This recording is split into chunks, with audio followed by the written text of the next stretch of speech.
Écoutez, il est important de le dire, de le mentionner encore et encore. Nous n'immigrons pas pour ternir l'image de notre communauté. Il y en a marre de voir des choses pareilles encore se reproduire dans la communauté.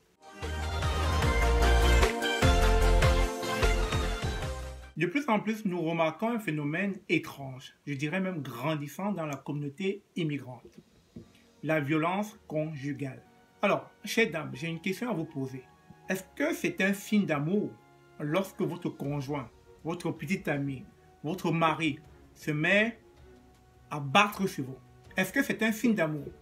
Lorsque, en essayant de plaire, vous vous faites ruer de coups de poing, et même, est-ce que c'est un signe d'amour lorsque vous faites une faute? Ça peut arriver, personne n'est parfait. Vous vous faites tabasser comme si il avait tous les droits sur vous.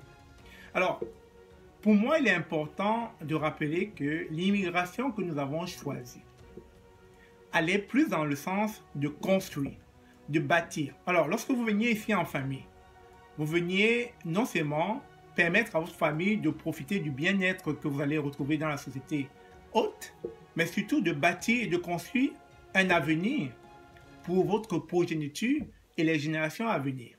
Ou encore, admettons que vous n'ayez pas encore fondé votre famille et que vous soyez arrivé tout seul.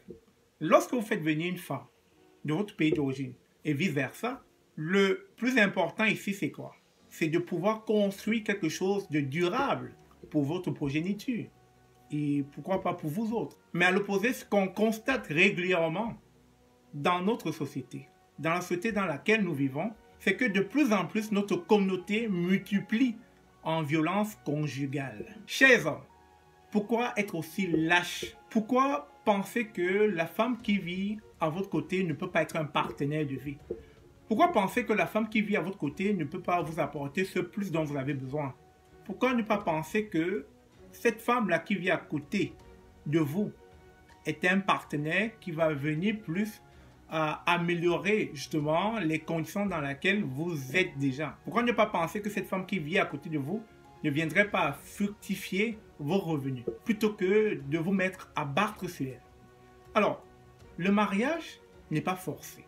Vivre en couple, ce n'est pas une prison. Et si à un moment donné, chers hommes, vous pensez que elle vous embête, elle vous tracasse, elle vous trompe, vous n'en pouvez plus, c'est simple. Prenez la porte. Aussi simple que ça.